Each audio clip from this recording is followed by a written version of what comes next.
Hello students, कैसे हैं आप सब। उम्मीद करता हूँ आप सब अच्छे होंगे और मज़े से अपनी पढ़ाई कर रहे होंगे। आज हम पढ़ेंगे 7th क्लास की सिविक्स का chapter A shirt in A market. कि मार्केट से आप जो शर्ट लेके आते हैं उसके पीछे बहुत सारी जो एक्टिविटीज़ हैं, बहुत सारी जो प्रोसेस है वो होती है, और वो होने के बाद ही जो शर्ट है वो आप तक पहुँचती है। तो वो इस चैप्टर में हम अच्छे से पढ़ेंगे। तो इस चैप्टर में जिन जिन पॉइंट्स के ऊपर हम अच्छे से फोकस करेंगे, जिन जिन कंसेप्ट को अच्छे से क्लियर करेंगे, सबसे पहले इंट्रोडक्शन चैप्टर का कि इस चैप्टर में है क्या। फिर हम पढ़ेंगे एक फार्मर है लेडी स्वप्ना, उस स्वप्ना की स्टोरी। और फिर हम पढ़ेंगे एक क्लॉथ मार्केट इन इरोद।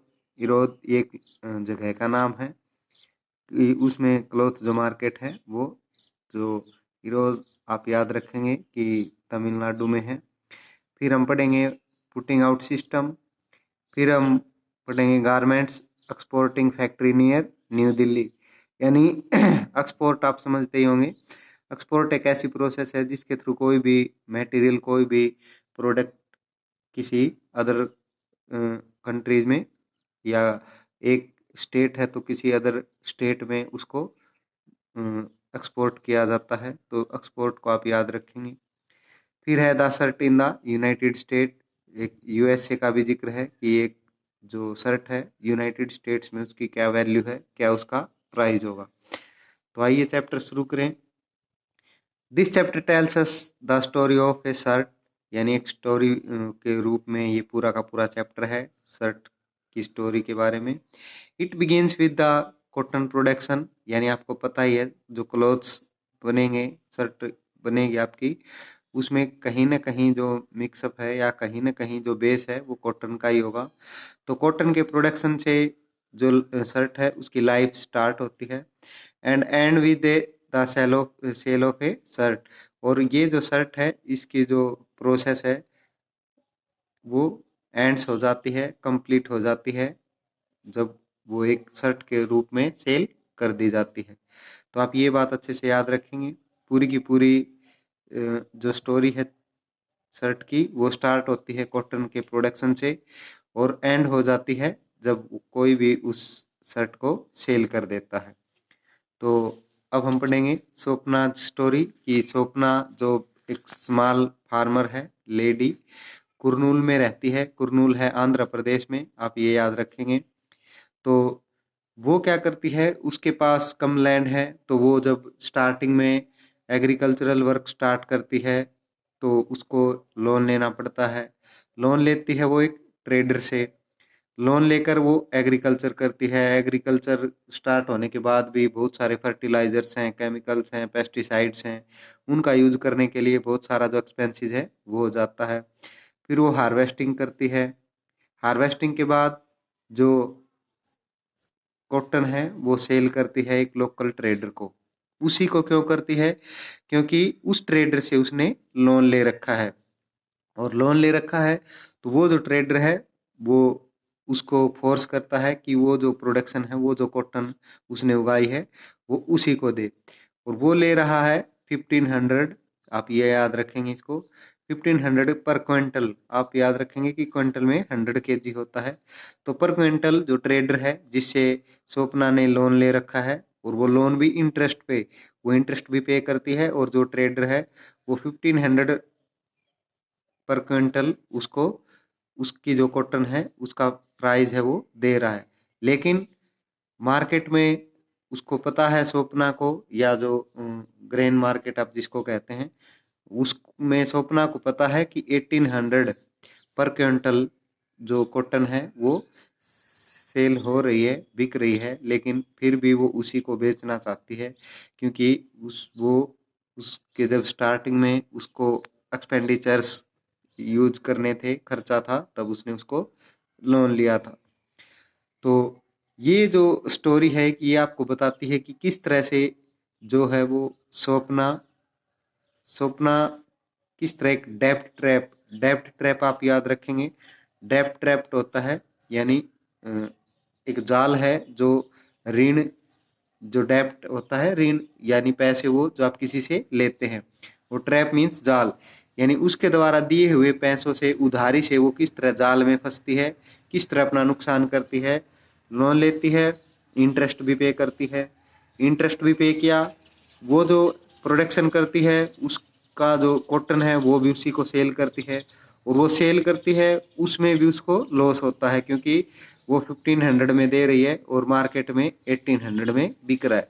तो ये डेब्ट ट्रैप में फंस गई है स्वप्ना। तो ये एक स्वप्ना की स्टोरी है, और स्वप्ना जैसे बहुत सारे ऐसे स्मॉल स्केल के जो फार्मर्स हैं वो हैं, जो जिनके पास खुद का ट्रैक्टर या खुद के इक्विपमेंट्स नहीं होते, वो इतने कैपेबल नहीं होते कि वो सारे के सारे जो एक्सपेंडिचर्स हैं वो अपने पॉइंट ऑफ व्यू से या अपनी अर्निंग से पे कर पाए स्टार्टिंग में, तो वो लोन लेते हैं। तो स्वप्ना की स्टोरी, और जो ये चैप्टर का इंट्रोडक्शन था कि शर्ट की जो स्टोरी है वो कॉटन प्रोडक्शन से लेकर जब वो सेल होती है तब तक चलती है, तो ये आप याद रखेंगे। फिर है इरोद क्लॉथ मार्केट। तो इरोद मैंने बताया था कि आपका एक तमिलनाडु में जगह है। तो it is a bi weekly market in Tamil Nadu and largest market in the world. यानी वीकली जो मार्केट है उसमें वर्ल्ड की सबसे लार्जेस्ट मार्केट है ये इरोद।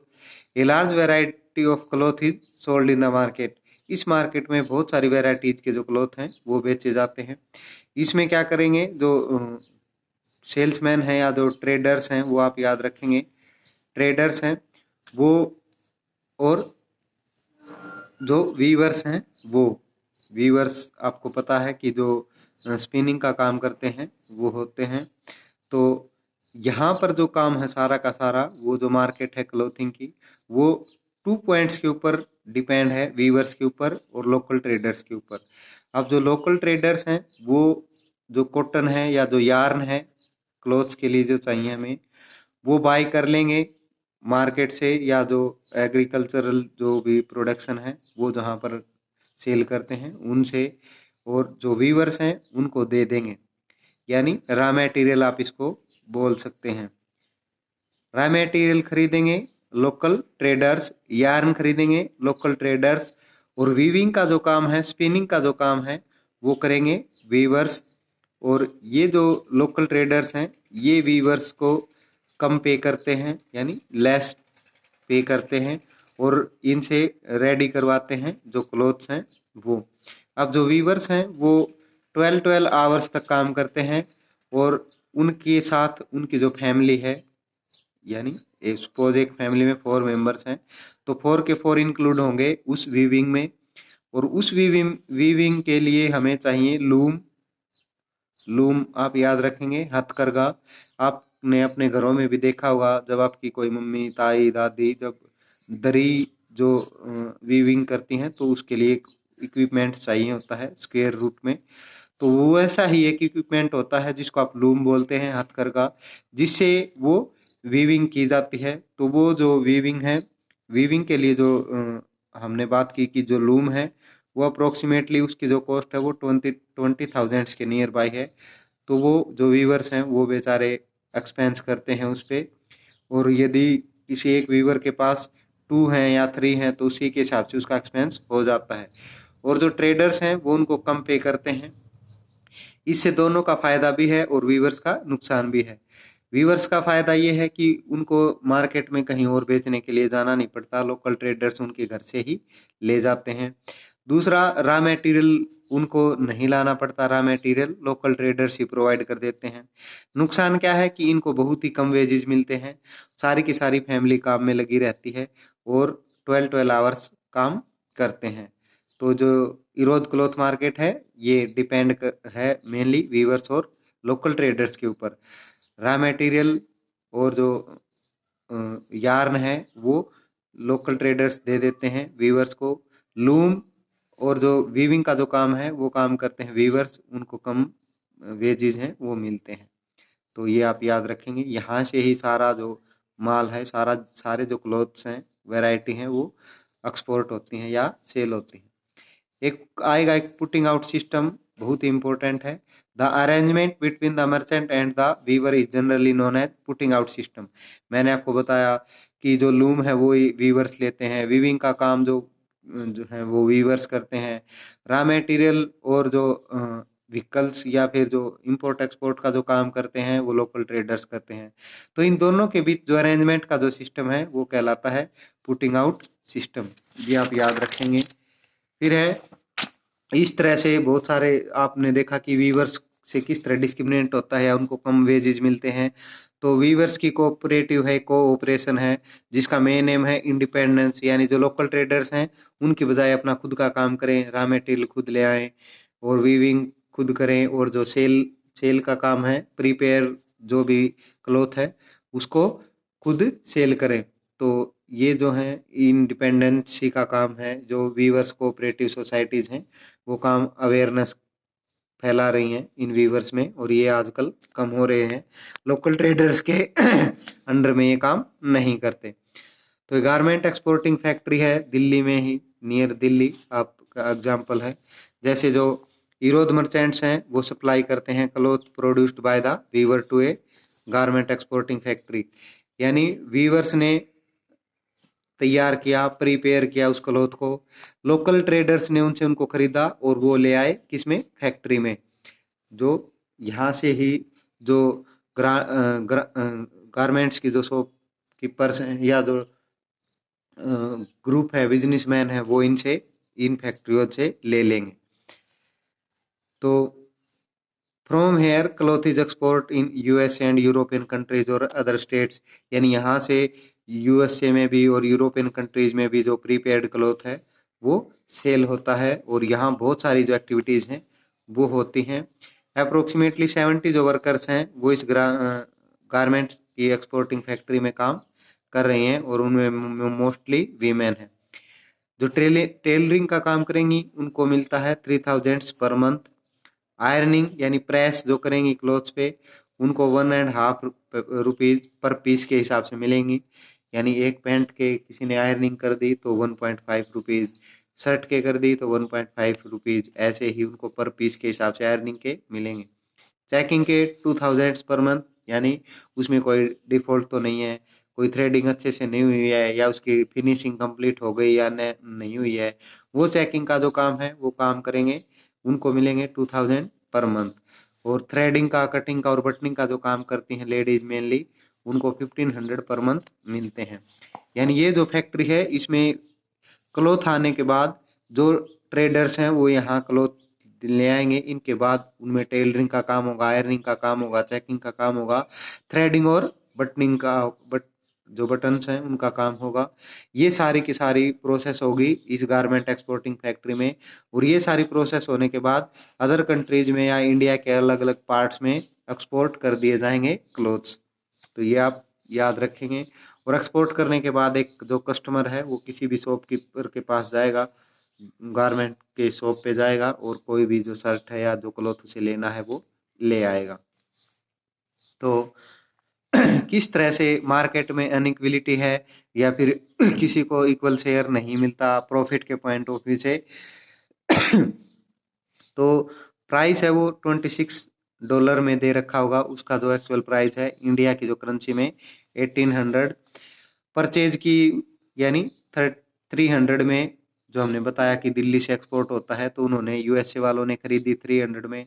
उसका जो स्टोरेज का है, एक्सपेंसेस का है या व्हीकल्स का है या वो जहाँ पर भी रखेंगे उसकी जो कॉस्ट है वो 200 है। एडवर्टीजमेंट पे जो खर्च करेंगे वो 400 है।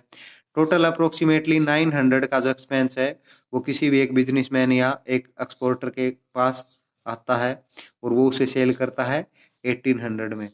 तो ये इक्विलिटी नहीं है। तो हमने देखा कि जो कॉटन का जो प्राइस है वो और कम है, और उनसे जो ट्रेडर्स खरीदते हैं वो और ज़्यादा प्रॉफिट कमाते हैं। फिर इससे ज़्यादा प्रॉफिट कमाएंगे फैक्ट्रियों वाले, और फैक्ट्री वाले से भी ज़्यादा जो प्रॉफिट कमाएंगे वो हैं जो बिजनेसमैन हैं, ट्रेडर्स हैं, वो हैं। क्योंकि आपने देखा कि कितना डबल मार्जिन में ये इस किसी भी शर्ट को बेचते हैं। तो मार्केट में इक्विलिटी नहीं है। जो स्मॉल टाइप के जो ट्रेडर्स हैं या स्मॉल शॉपकीपर्स हैं वो कम प्रॉफिट कमा पाते हैं, और जो बड़े बड़े बिजनेसमैन हैं, शॉपिंग मॉल्स हैं या होलसेल मार्केटर्स जो भी हैं वो ज़्यादा अर्निंग कमाएंगे। इस चैप्टर को और अच्छे से पढ़ने के लिए आप जो मार्केट वाला चैप्टर है इससे पहले वाला, उसको भी आप अच्छे से देख लें, ताकि ये चैप्टर भी आपको अच्छे से समझ में आ जाए। एक बार चैप्टर पढ़ना, एक या दो बार ये वीडियो देखना, आपको अच्छे से पूरा का पूरा जो चैप्टर है वो समझ में आ जाएगा। Thank you.